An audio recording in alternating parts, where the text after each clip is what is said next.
Welcome back, boxing fans, to another great show with Sean on Boxing. Imagine pushing this narrative that Jermell Charlo is the king at junior middleweight.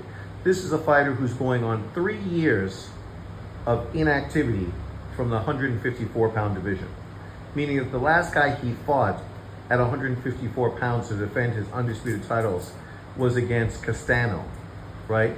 And since that, obviously he moved up to get a big payday fighting Canelo Alvarez, but of course that had nothing to do with the 154-pound division. He had a mandatory opponent with Tim Tszyu, who obviously he didn't fight, basically vacated all his titles, and literally allowed 4 different champions right now to run shot on his weight class. He's a guy who is champion in recess and could order the WBA to order him to get an immediate fight with Bud Crawford to fight for his title. See, this is a guy who could be relevant, but unfortunately, like his brother, he's not relevant, right? People are trying to still jam this guy in a pound for pound list. That this is a guy who's coming off of an embarrassing loss to Canelo Alvarez, had 2 losses against mediocre opponents at 154 pounds, and now you have a guy that, you know, this guy literally says is pound for pound the #1 fighter in boxing. Yet he's not the king of the 154-pound division. It's this guy. This guy's the king of the division. Not Bud Crawford, who literally moved up to his 4th weight class, beat an undefeated champion to become a 4-weight world champion, and now is in line to unify and potentially become undisputed against whoever wins between Funduro and Spence, and of course, whoever wins between Murtazaliev and Tim Tszyu. Hopefully those fights happen so we can get Bud Crawford to do that and become a 3-time undisputed champion. But this is how narrative-driven people are.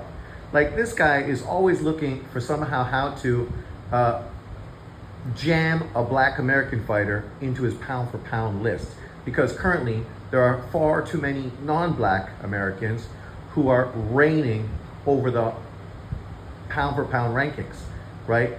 Outside of, you know, Bud Crawford and Tank Davis, you need to look high and low for potentially Shakur, who's coming off of very poor performances against a guy who was coming off of a loss. And then, of course, you know, Devin Haney, who was embarrassed in the Ryan Garcia fight. And outside of that, there's no other black American fighter you could really put on the list without being an embarrassment, right? So what's he trying to do is act like Charlo somehow is still the king of 154 pounds. How can you be a king if you're going on 3 years of inactivity at 154 pounds and literally show no inclination to come back and fight in that division, which I've stated on numerous occasions would be great. He would be a great addition to this jam-packed 154-pound division. You throw him in there with Funduro, Spence, Tim Tszyu, Virgil Ortiz, Bud Crawford, you know, Boholiuk, Madrimov, you know, Lubin, and this division is one of the hottest weight classes in boxing. But the guy that's not the king is this guy. He is far from the king of the 154-pound division. But let me know what you think. Do you think Charlo is still the king at 154 pounds because he spent the last 3 years not defending his titles in the division? Or do you think it's one of the current champions who've actually done what people are supposed to do? Fight, stay busy, beat top-level competition, and win world titles?